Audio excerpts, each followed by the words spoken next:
Your voice, your opinion, your community. Fact TV, free speech protected. I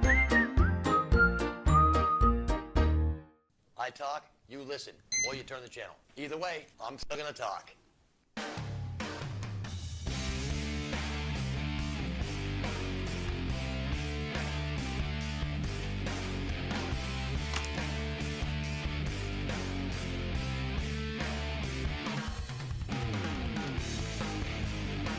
I'm still talking.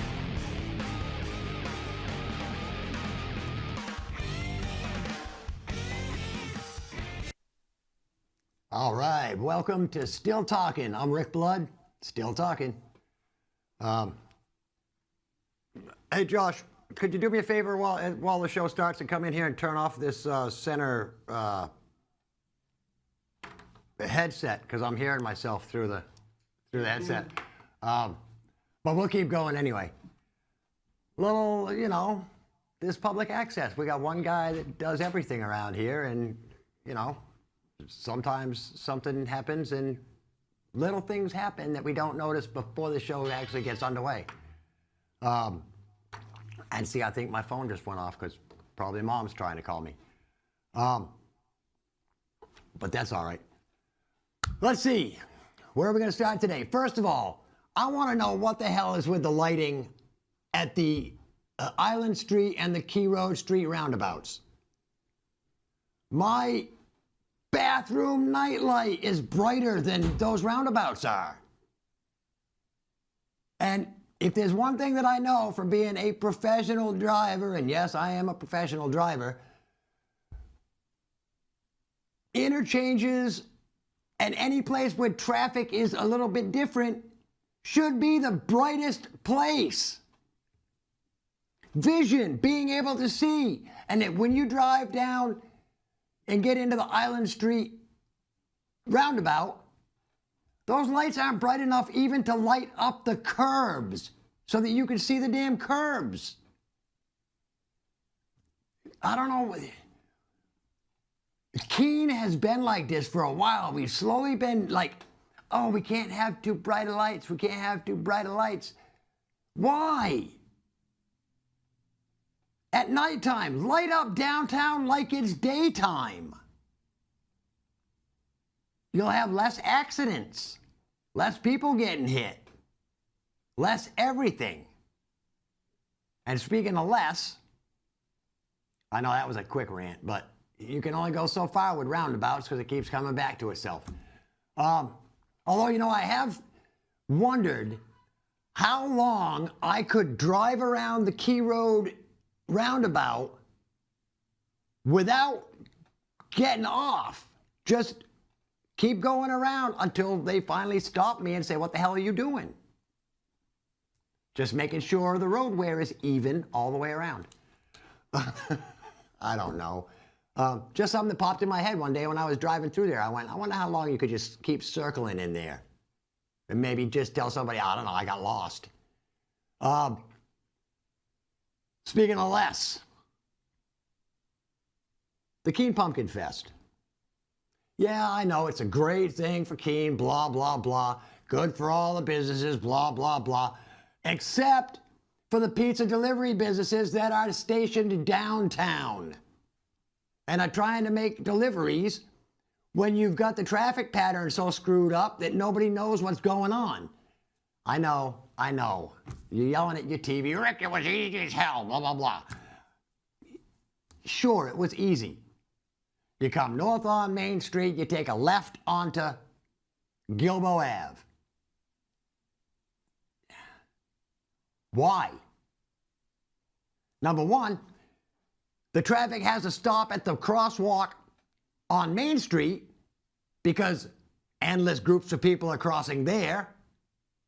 And then once they get between Main Street and Gilboa Ave, they got to stop again as hordes of people cross Gilboa Ave. That traffic pattern was poorly thunk out. Whoever did that down there in Public Works or engineering or whatever. The better plan would have been to close off that Main Street crosswalk so that people couldn't walk across it and do the U-turn right there. Close off Gilboa Ave so no traffic comes and goes from Gilboa Ave. Do a U-turn right there in front of Gilboa Ave. Otherwise, it would have been better if you just opened up Railroad Street and turned everybody right. But still, you've got the same problem. You've got the crosswalk on Railroad Street, you've got the crosswalk on Main Street. So, think a little bit. Because it's not great for everybody. It's only great for some people. And the way that they had the pumpkins set up in the median, right there at the crosswalk for Subway, with the pumpkin stand set up on the median, that made that crosswalk a complete blind intersection for a driver. I'm speaking about Friday night. Because, of course, you know, for a pumpkin fest that happens on Saturday afternoon, we start Friday morning. Granted, it's a lot of work, but, you know, if you're going to do something, then do it. You either get up all that much earlier on Saturday morning and do it, or you arrange something so that you're not hindering traffic. And going around the Common on Friday evening was horrible. And I don't know, but I kept thinking every time I went around there that, you know, before this night is over, somebody's going to smash into those big boxes of pumpkin on the back side of the Common on the poorhouse side, where they had them out in the street and very little cones around them. That somebody was going to come around there and not pay attention and run into the boxes of pumpkins. Sorry. Yes, I support the Pumpkin Fest. I used to love the Pumpkin Fest. And then, of course, you know, it got to be this thing. You know, it was nice when it was just community. You know, the community comes out. That's what it was. It was a community event. It wasn't some national friggin' landmark for people all over the world to come. And, you know, that just ruins it. You take a city that's growing fast enough and you bring, I mean, I think the last Pumpkin Fest that, 2014 was the last Pumpkin Fest that Cheshire TV was involved in due to the riots. But I believe the year before that, the numbers were 80,000 people at Pumpkin Fest. Yeah, good for businesses, good for the town, good for the hotels. But, you know, when you're talking community events, let's have stuff for our community. You know, forget about everybody else. I know it's isolationist, but yeah, this is one of the reasons I never really left Keene, or I've come back to Keene, was because it's a small, nice community. You know, but we're trying to change it into something that we're going to hate to see it when it gets here. So, anyway, that's my rant on the Pumpkin Fest. And Lord knows, I mean, the grandchild went down. She had a great time walking around in the rain with everybody else. I don't think she went trick-or-treating in the stores, but I don't think they actually looked at any pumpkins because by the time they got up to the pumpkins, they were soaking wet. Hey, Rick. Yes, I didn't make it to Pumpkin Fest. I heard that it was a kind of a low deal because of all the rain. Did it still go on? It did still go on, yeah. Yeah, the Pumpkin Fest is a rain or shine, which I'm almost imagining that's why back in the day, that's how Let It Shine got its name, because they got tired of so much rain. But yeah, the rain has affected many Pumpkin Fests. Same as Keene used to have a first night event, and that was kind of driven away because we had a few winters where it was below zero and snowing and just horrible, and nobody came to it. And you put that kind of money and effort into an event, and you want it to be a good event. You don't want it to be just ruined. So, yeah. But I know you probably didn't come over from Bellows Falls, did you? Well, I live like halfway between Keene and Brett right now, and I think I drove through Brett, saw the nightmare with the traffic, and I was just like, nope. Yeah. It's all right. And Cheshire TV, just so you know, Josh, Cheshire TV did 2 or 3 or 4 years, I think, down there all day long. Every single one of our locally produced shows, their producers did their show from Pumpkin Fest. So That's awesome. Yeah. It's been hard in the rain. yes, and we had a few nights where we tore down in the rain, and yeah, not fun. All right, so that's enough on the Pumpkin Fest, I guess, because we all know what it was, we all know what it is, we all know probably what it's going to be next year, a little bit bigger. But let's get the traffic right, people. We ended last week talking about the war, and yep, hey, guess what? The war is still going on, maybe even ramping up a little bit. But I was saying that we don't have the stomach for war. Because when you talk about war, there's only one acceptable outcome for war, and that's all your enemies must be dead. Or they have to be so far beaten that they can't get back up again. Otherwise, there's more wars. But at this point, I don't think we have the stomach for war. Back when I was in the service, we didn't really have the stomach for war, but we had the military for war. And we still had a military. When I was in, they didn't drug test. So, you know, there were... That's why you were in. That's one of the reasons. But there wasn't all this coddling. You know, you went to boot camp. You got your ass screamed at for 2 months straight. Like nose to nose screamed at. Vicious names that they would call you. You know, no safe spaces. No crying in the corner because, oh, my feelings were hurt. Because guess what? In war, feelings don't matter. I mean, you can't just walk out on a battlefield and say, hold on, guys. I need a safe space for a minute.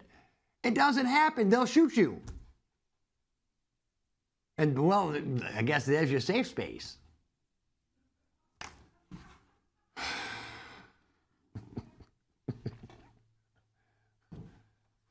You almost killed me. Don't lose sight of your job now, Josh. You're still directing this damn show, so don't miss any of our fancy camera changes or anything. That's why I make the show easy, so you in there in the booth can have a good time and not have to pay attention to anything. So these days, when you talk about war, I mean,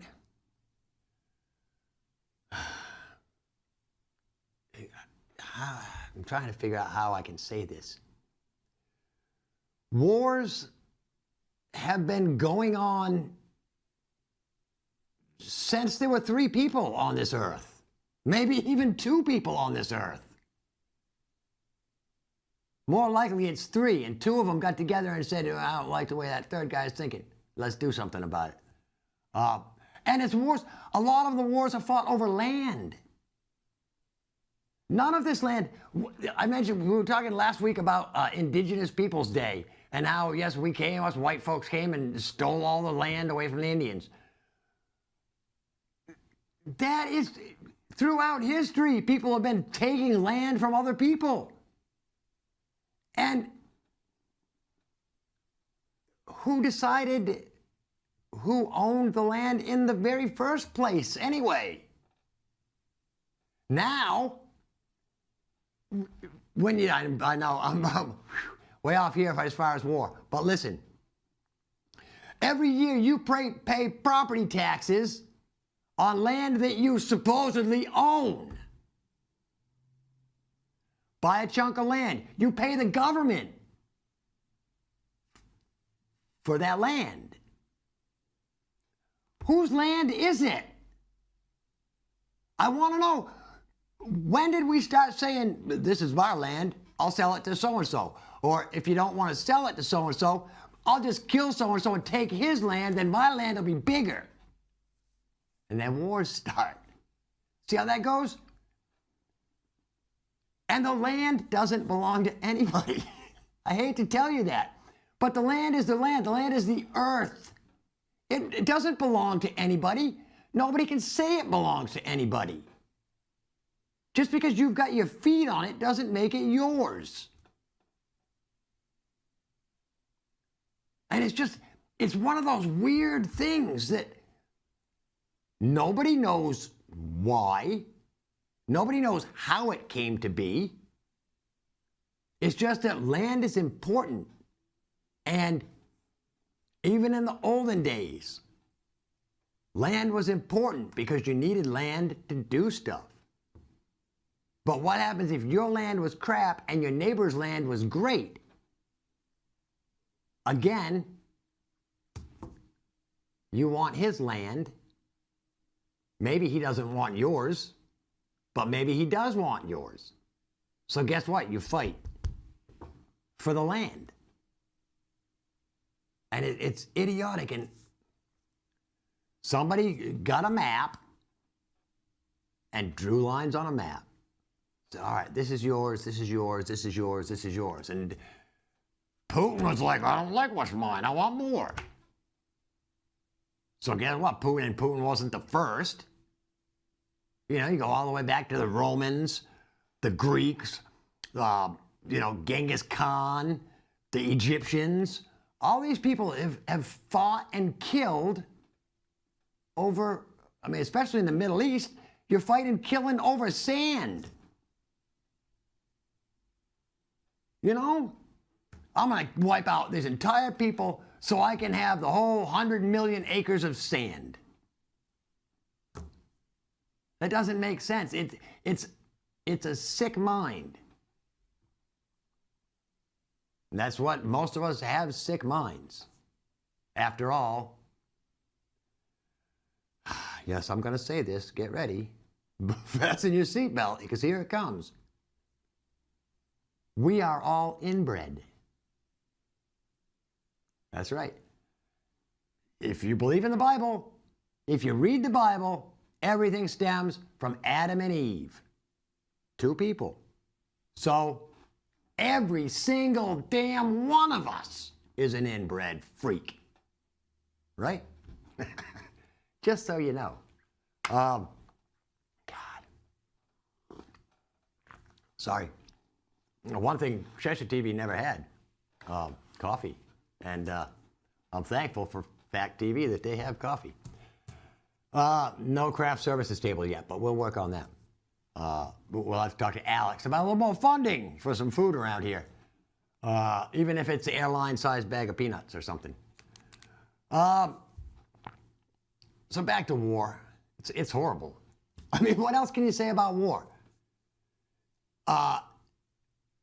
At this point, if we were to get dragged into the war, being the United States, a lot of you folks would pay the price. Not just financially, but remember, because of the way that our military is going, with all this woke crap in the military, on top of, the vaccine stuff that the military went through, kick people out because they won't get vaccinated. They're gonna take a bullet for you. I'm sure COVID's not gonna be their main concern in a hail of gunfire. But seeing the military is the way it is, recruitment is down. Nobody wants to go in the military. The government's got that covered.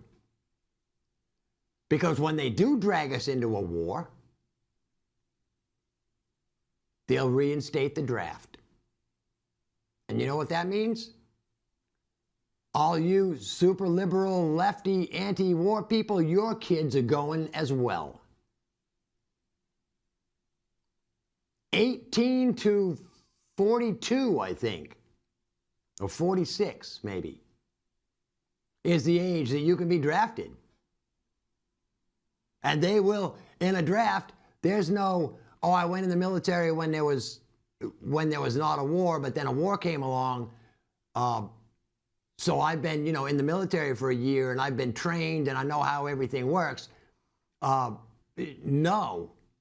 When a draft comes about, they push you through boot camp, they push you through training, and then boom, you're in a damn war zone, dodging bullets and IEDs and everything else that you're going to get in a war zone. So remember that.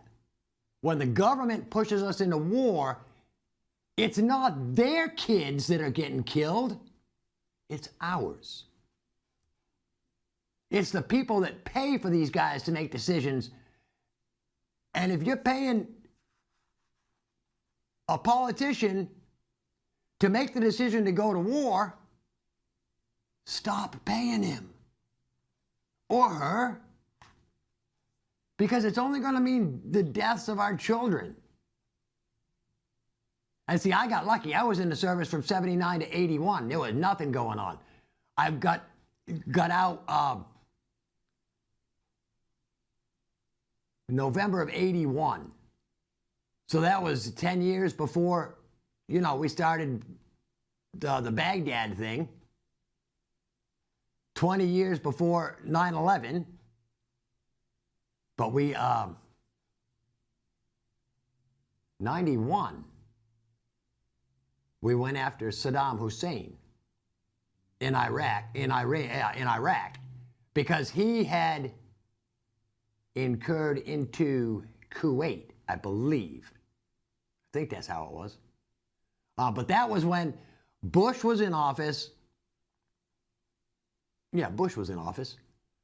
And he did the 60 days or 30 days of nonstop bombing of Baghdad and of the Iranian Guard, the Iraqi Guard.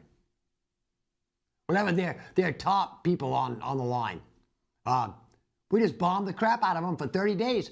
And when we finally sent the troops in over the border, the whole Iraqi army threw their hands up and said, we've had enough. We're done. So, that's the key, is no boots in the ground until you turn their entire country into a parking lot. It makes it easier that way. It takes away their will to survive. And yeah, you have to be ruthless. In a war, it's a sad thing, but you have to be ruthless in a war. And there are people that are capable of it. There are a lot of people that are capable of it. I'm afraid it's going to come here, though, because I see more and more of the so-called Palestinian rallies. And they're not Palestinian rallies when you're yelling, gas the Jews, and death to Israel and death to America. That's not a Palestinian rally. That's a Hamas, KKK, Nazi rally. That's what that is.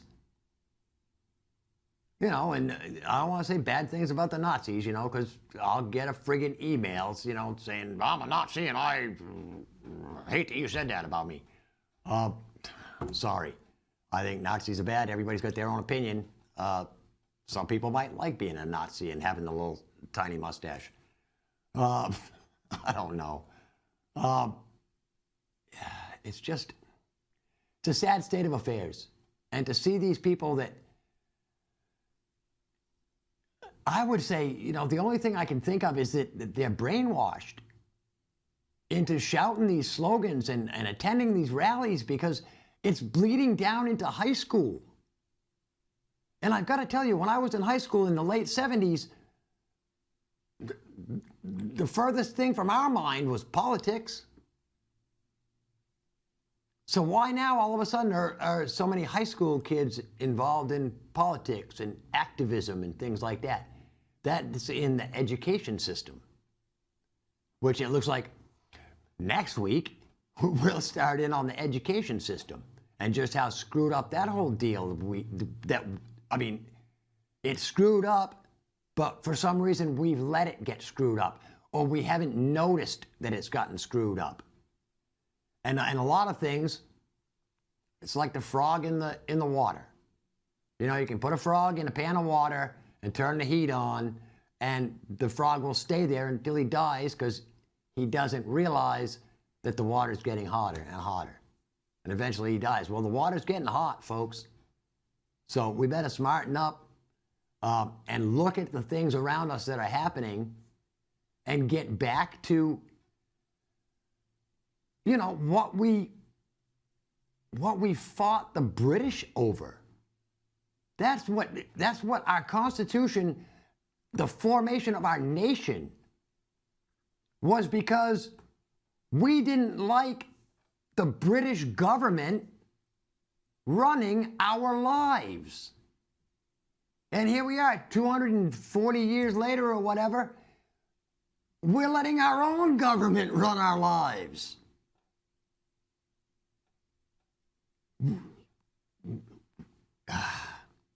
We could be the next founding fathers. Or whatever, I don't know. But again, we've got to start thinking about our life. Start having more fun with your life. You know, don't be so uptight. Take this reach around behind you, down low, and just a quick tug. Take that stick right out of there. I promise, and it won't hurt a bit. Anyway, hey, I want to thank Josh for doing all this this work here at Fact TV. I want to thank Fact TV for just existing, and I'm glad that you guys are sticking with it. And I want to thank all of you for watching. If you're watching on YouTube, hit the subscribe button. If you're watching on Facebook, hit the following or the like button. If you're watching on Fact TV, thanks for watching Fact TV. Till next week, I'm Rick Blood, still talking. Peace.